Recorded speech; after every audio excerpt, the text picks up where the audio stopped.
I want to do this big video, and that is the big thing I think beginning YouTubers and people getting into YouTube are messing up in 2026. Maybe you're planning goals, future projections, things you might want to accomplish, and a lot more. And I know right now, being a YouTuber, doing things on YouTube is a big holy grail for a lot of people. And here's the crazy thing. YouTube is not slowing down. It's getting bigger and bigger by the day, even maybe by the hour. It is crazy how big and how much of a powerhouse now YouTube is. I mean, I've even had people hit me up, like friends, saying, hey, Mark, just letting you know I was on ChatGPT. I asked ChatGPT a question, and when ChatGPT gave me an answer, your video popped up. And I'm like, that's funny. So now my videos are being integrated with ChatGPT results, and other ones too. There's been times I've been on ChatGPT and it suggests a YouTube video about the topic or the query that I'm searching for, right? So YouTube is getting bigger and bigger.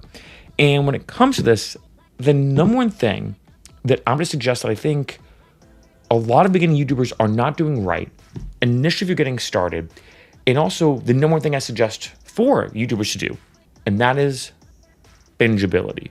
If there's anything you remember from this video, the one word, if someone came to me and said, give me like a one-word answer of how to be successful on YouTube, bingeability. This is both the thing I think beginning YouTubers mess up on, which is their channel's not bingeable, but also the big thing that I suggest to a lot of beginning YouTubers, like, you know, to kind of give you kind of two sides of this coin, I say to a lot of YouTubers when it comes to starting out, I'm like, hey, your channel's not bingeable, fix it. Or, biggest piece of advice, make your channel bingeable. That's your biggest thing you want to do. The reason why is this. All YouTube cares about, the biggest thing YouTube cares about is you staying on YouTube as long as possible. That's the biggest thing. Now there are technically three metrics I'm going to talk about in this video. I'm going to do this super simply. There's a lot of like technical videos that do exist on YouTube, but the first is CTR, or click-through rate. So YouTube wants to see if someone clicks your video or someone sees it, do they click on it? This is based off the title and the thumbnail, usually. The second thing is average view duration, meaning when someone watches your video, how long do they watch it for? This is why someone like Mr. Beast does so well, because his videos are so entertaining that people stay and watch for most of the time. So that's the second thing, average view duration. But the third one, which I feel like is not talked about enough, is session time. What this means is not just video, but videos. And this is the number one thing that I think a lot of beginning YouTubers kind of mess up on. I think especially in the beginning, because it's like, let's say I watch one of your videos, and it's like, say, a 5-minute long video, just to make numbers easy. I'm like, ooh, this is a good video. Let me watch a second one. And let's say your second video is also 5 minutes. My average view duration on both videos was 5 minutes, but my session time was 10 minutes, because your channel, or in this case, this example channel, kept me on YouTube longer. And this is why when you hear a lot of pieces of advice, like make sure you have a niche on YouTube, which isn't fully true. Make sure you have like a niche on YouTube. Make sure videos about the same thing. Make sure blah, blah, blah, blah. There's some truth to it. I think it's not 100% true, but there's a lot of truth to it. Because think about it. If let's say you're watching a channel, and let's say you're like, oh, I like this guy or this girl's channel, and let's say you want to binge watch their videos, hypothetically. And let's say their first video is how to make money on YouTube, and you watch it. Then let's say the next video is how to do a good push-up. You might be like, well, I'm not going to watch this one. I want to know how to make money on YouTube, and doing a push-up that doesn't really relate. Like, I don't care to watch that. And then let's say the next video is the 3 best tips when it comes to gardening. And you're like, I don't care about any of these. You're not going to be binge watching that particular channel. There's a reason why, take Breaking Bad, in my opinion, one of the best shows of all time. There's a reason why you want to watch Breaking Bad, and binge watch it as best you can, because each episode flows into each other.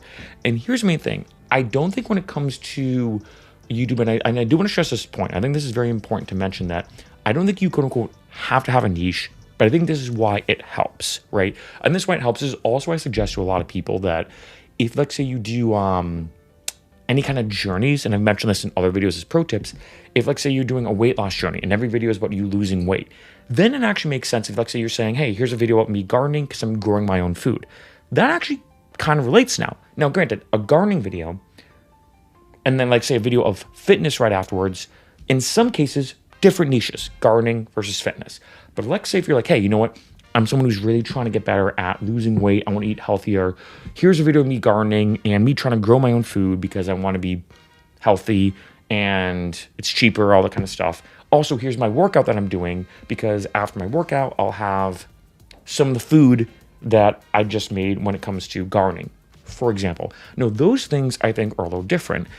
In addition, also different perspectives, and I think even sometimes like commentary channels, like one of my favorite ones is Swell Entertainment. Definitely check her out. And if you notice, her videos are kind of all over the place. She'll go to this one conference and just talk about it. She'll go to this, she'll read a book and then talk about it. She'll then do a video about, actually ironically, kind of like a meta perspective. She did a video about, should you have a given niche on YouTube, or is it bad to have a variety channel on YouTube? So even though sometimes her videos can be a bit all over the place, all her videos are her sitting, talking to the camera like this in a monologue style format with some voiceovers and whatnot, and her just kind of explaining her perspective on different things. Like, I think one of her big taglines in the beginning of her channel was, I tried it, so you don't have to. That's a great tagline. Like, I think she tried 23andMe and explained her results with it. She then went to a conference. She then went to a show. She went to a boxing match. And like, so although sometimes the topic specifically of the video can be all over the place, her general editing style, filming style, production style, the general, I'd say just nature of her videos, if I'd even use that word, is so congruent. You want to binge watch her videos. And this is a big thing that I say to a lot of people is if you upload a video, this is another thing to kind of talk on with bingeability. Like if I had to be very more specific, I'd say if you post a video, one, is it something that would throw people off? Two, on top of that, is it something that people would expect? Like if I post a video, let's say like on this channel, like, I mean, this channel is kind of random. It's a bit of a variety channel about us documenting the journey to make $1 million on YouTube. But another good YouTuber, to bring his name up, I'm a huge fan of his, is Scott's Thoughts. Scott's Thoughts does a lot of Pokemon content, and he's doing something called solo Pokemon challenges. It's kind of funny how this kind of niche blew up on YouTube. I think really because of Picaspri and Madrybread. But it's a big thing now in the Pokemon world to see if you can beat the entire game of Pokemon with just one Pokemon. Like, can you beat Pokemon Red with only a Charizard? Can you beat Pokemon Yellow with only a Pikachu? And what Scott Sots is doing right now is for the past, I think it's like 5 years, maybe 6. I think 5 or 6. More 5 is when he really got into it. In the past 5 years, Scott Sots wanted to document, and very scientifically, if I'd say it like that, if you can beat Pokemon Yellow, that's his main game, beat Pokemon Yellow with all 151 Pokemon. You know exactly what kind of video to expect. It's a Pokemon Yellow video where he's going to be trying to beat it then with a Mewtwo, and then with a Ditto, and then with a blah, blah, blah, blah. Like, you kind of know what to expect because he's been on this journey for 5 years against similar to someone's like weight loss journey and everything. And the reason why I say all these examples is I think that's why it's a combination of being bingeable, where people just want to binge watch all your videos, but also the fact that when you upload a new video, people can expect it and it makes sense. And this is why I think that having a niche does help. Like Scott Sots, solo Pokemon challenges in Pokemon Yellow. That is a very specific niche. You're talking about like gaming, then like, I might as well even say kind of retro gaming, then Pokemon Yellow, but not just even like a Pokemon Yellow speedrun, like solo Pokemon challenges in Pokemon Yellow. And even deeper than that, he's now comparing them. So he like has a whole tier list. What Pokemon was the fastest, second fastest, third fastest, and he's ranking from best to worst every Pokemon in Pokemon Yellow. So it's a very, very specific niche thing. For him, that works. And I think this is why I say to a lot of people, having a niche helps. But it doesn't have to be the case. Like I said with Swell Entertainment, you know, I think another one is Penguins or Moist Critical.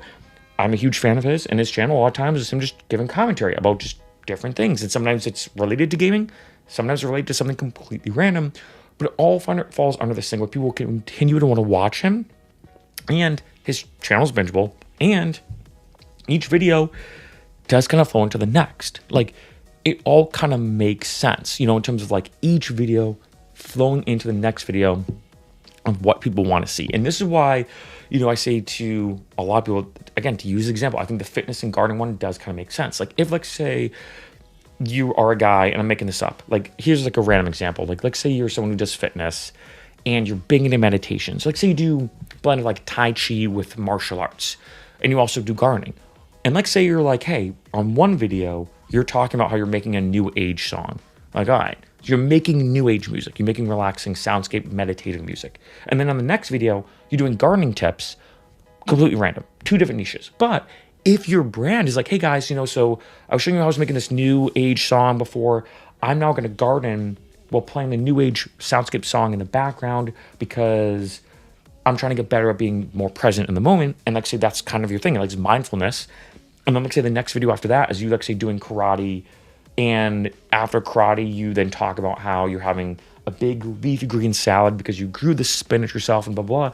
That all kind of flows. Maybe it's a journey. Maybe it's your journey to try to lose weight. Maybe it's your journey to try to become more mindful, whatever the case is. So the goal, and this is a big thing I say to a lot of people when it comes to YouTube, the goal is not necessarily to have a niche to be super specific. It's to make it bingeable. And that's why I say the number one thing I'm seeing for a lot of people, a lot of beginning YouTubers, I think their issue isn't that they're all over the place per se. It's not necessarily that their channel's a variety channel. I think those can work really, really well. And there's a lot of variety channels that do insanely well on YouTube. But the one thing that they don't do well is not making their channel bingeable. Like one video, it could be a POV vlog of them going out and like say, walking along the beach. But in another video, it's like this, where it's a monologue style format where they're talking to the camera. Even if there's some similarities, those are two different production styles, two different, filming styles, editing styles. The videography is just a bit different. And like I said, it throws off people when trying to watch your channel, when trying to, I don't want to use the word anticipate, but a big thing for a lot of people is once they subscribe to a new channel, which is a big deal. For someone to subscribe to a new channel is a big deal. If like say someone subscribes and the next video is something completely random or out of left field, that's not going to do well for your analytics. So the number one thing, always ask yourself, especially in 2026 where YouTube does, I think YouTube, if anything, has kind of started to not like, if this makes sense, or maybe we can rephrase that, but in 2026 YouTube's been kind of shying away from channels that are too all over the place. They do kind of like this mentality of knowing what to expect on a channel, and that's the biggest thing you can do. Ask yourself, one, is my channel bingeable? Do people just want to binge watch all my videos in a row? There are some people who might discover Scott's thoughts and want to binge watch every one of his Pokemon Yellow videos because they're like, oh, this is a crazy journey, I love Pokemon or whatever. But then two, in terms of being in it actually as well, when you upload a video, is it going to throw people off? Are they expecting it? And most importantly, is it something that once you post it and they get that notification, they're really excited to see it and immediately watch it?